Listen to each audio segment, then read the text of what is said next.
Hello and welcome to episode 80 of The Fish Tank. I'm back after an absence of exactly 2 years. Last time I did The Fish Tank was the end of year episode in 2009.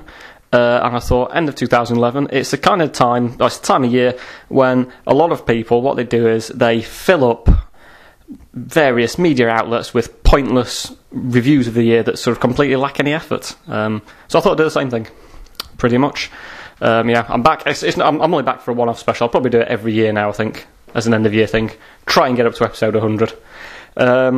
So I hope everyone enjoys it. Now it's time for Apology of the Week. Well, obviously I apologise for not being around for the last 2 years. I've been busy building this green screen, if you can see it. You probably can't see it's a green screen. You can probably just see that it's green. You can't actually see the screen element of it. But it's fantastic. Latest technology that Jimbo Studios has organised for me. I can pretend to be anywhere in the world. So, for example, I could pretend to be in a place where I would absolutely love it and I'd be in my element. But, quiet until I leave the library. Or I could be somewhere else. For example, the worst place in the world, the most horrific, awful, commonplace around in the world. I mean, it's not strictly true, actually, that one, to be fair. Because where I am here, I'm just outside of Essex. To be in the worst place in the world that was horrifically common, I'd have to be just on the other side, just about 10 yards that way on the other side of the road sign. But if I was stood inside, all you'd see is the back of the road sign, so it wouldn't really fit in, would it? So this is why I've got to stand here. But I think you get what I mean. But, apologies to anyone obviously who lives in Essex there. But it's one of those things. I suppose also I could possibly travel back in time as well. What? Have you got it? What do you mean I can't travel back in time any further than I already have? Yeah, I know I'm a bit old-fashioned, but I think that's a bit unfair. But anyway, moving on. Anyway, what's been happening this year? Well, the riots. The riots have been big this year. It happened during, I think it was September. There was a man who got shot in Tottenham. To which the logical response to that was to go and steal a load of trainers from JD Sports. Quite bizarrely. Nowadays, if someone says I fought in an arm, what they mean is Tottenham, not Vietnam. There was about 6 days of rioting, I think it was. It started in London. On the Monday, Hackney was awash with burnt-out vehicles, broken shop fronts, smashed glass, fires, that kind of thing. And then they had a riot afterwards as well, which made it a lot worse. The riots then spread through to Birmingham, Manchester, places like that. I was living in Manchester at the time. Walking up the street, one bloke came sprinting past me. He was carrying a chicken tikka masala and a lamb jalfrezi. I said to him, "What have you been doing, mate?" He said he's been out robbing curries. So I don't think he quite understood what he was meant to be doing there. And some of the excuses given were quite bizarre. I saw one person on the news saying that one of the reasons they were rioting was because of the government's policy, in particular towards things like the VAT increase, because VAT went up from 17.5% to 20%, which I can sort of understand the logic. It's perhaps a bit unfair that they squeeze a consumer and force them to spend, which could possibly drive people to looting.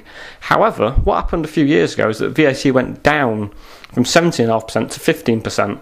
And at that period, people didn't go to shops and start putting things back in there, did they? So you kind of failed to make both ends of his point meet on that one, I think.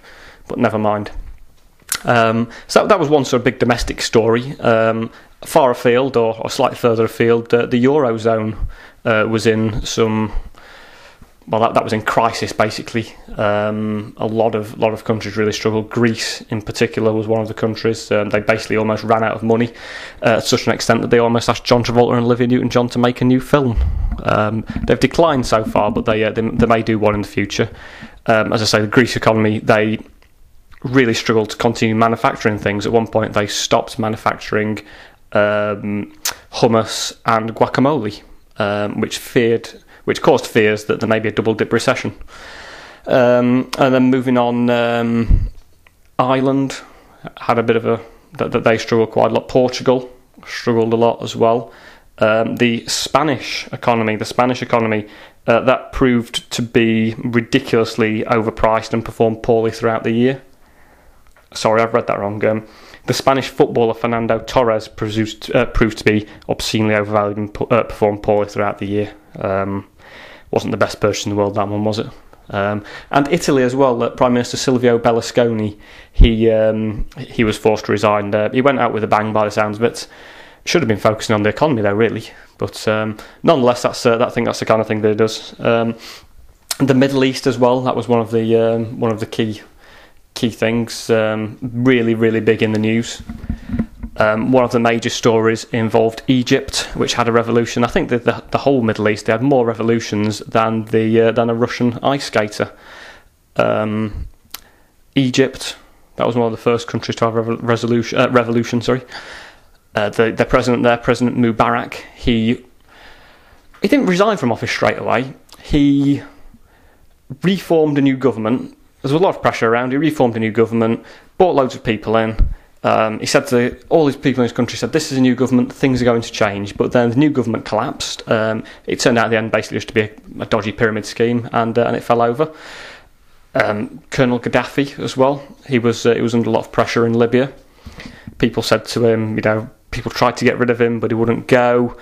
In the end, they managed to catch him. He was shot and killed, shot in a sewage pipe.